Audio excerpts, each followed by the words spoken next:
Bon, au vu des derniers chapitres, fait que je parle de l'unité Ishin.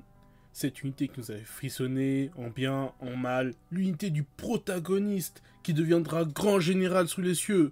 Mais avant ça, oublie pas de t'abonner, de liker ou de commenter, voilà, ça fait plaisir. Ça coûte rien, et repartons. On suit cette unité depuis le chapitre 113. Et on l'a vu évoluer, passer d'unité de 100 hommes à 300, à 1000, à 3000, à 5000 hommes, jusqu'à aujourd'hui, cette unité, enfin, c'est une armée dirigée par un général.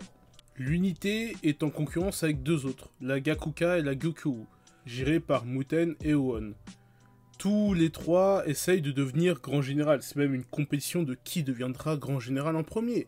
Des rivaux, quoi. Et pour ce grade de grand général, les grands généraux, ils se distinguent en étant compétents, parfois dans un domaine particulier, mais en tout cas, ils ont tous en commun le fait de pouvoir tous mener leurs hommes seuls, de pouvoir inspirer leurs hommes, et de pouvoir affronter martialement les hommes les plus forts de Chine.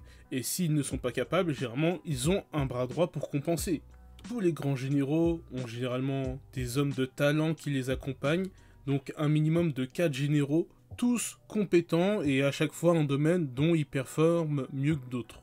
Si Hara a très bien réussi à développer des persos secondaires d'armée secondaire, pour l'armée principale, ben c'est pas vraiment ça. On manque clairement de développement sur les membres de la Ishin. Et ben c'est assez embêtant. En commençant par le commandant, là où Oon et Muten ont les 16 stratégiques du coup qui peuvent diriger une armée, qu'ils ont un certain leadership et qu'ils sont très bons martialement, même si Muten, il y a quelqu'un pour le remplacer pour les plus gros combats. Ben, pour Shin, le perso est peut-être un des meilleurs persos du verse au combat martialement. Il est peut-être un des meilleurs en termes de leadership, mais le perso est con, très con.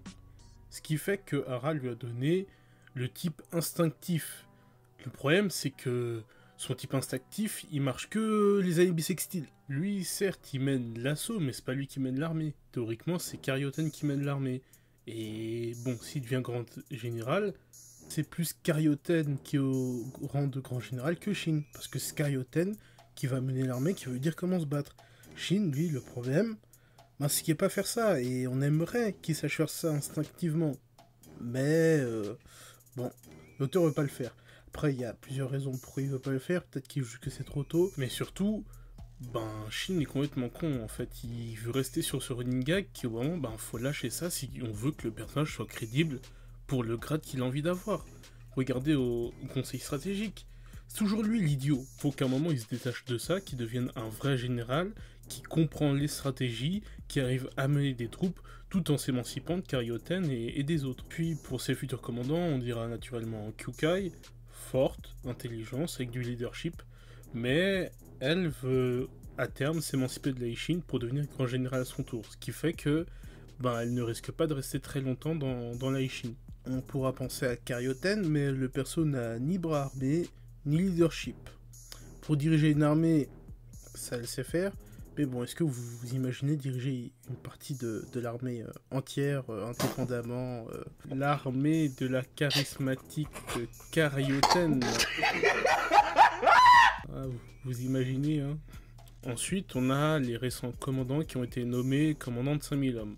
Alors, faut qu'on se dise, ils sont frauduleux. Très clairement. Alors, on va d'abord parler de Sosui. Sosui, il est là depuis Sanyu, et il est un peu développé dans Sanyu. Mais depuis Sanyu, c'est un fantôme. Et se dire que depuis le tome 23, pouvez-vous me citer une action de Sosui? Très clairement. On le voit à 2 tours de 3 cases en train de gueuler, et encore, on voit pas les bulles parce que c'est pas important. Mais voilà, le perso est fantomatique, je suis désolé. Il est stratégiquement basique, il est martialement basique, il est au niveau du leadership, on peut même pas juger. Ouais, c'est bon. Est-ce qu'on peut dire Sosui prochain général? Moi j'ai du mal, sans parler de son chara-design. Ensuite, on a N. Alors lui, c'est un perso qui au moins a du chara-design, qui a pour compétence qu'on peut lui faire confiance. Ne lui demandez pas de se battre, des stratégies, non. C'est ton gars sûr, c'est le mec à qui tu peux faire confiance. Et vous allez me dire quoi d'autre? Eh rien d'autre, c'est bien ça le problème. Shin dira même mettre N et Aku dans la même phrase, bah, c'est pas possible, tu m'étonnes.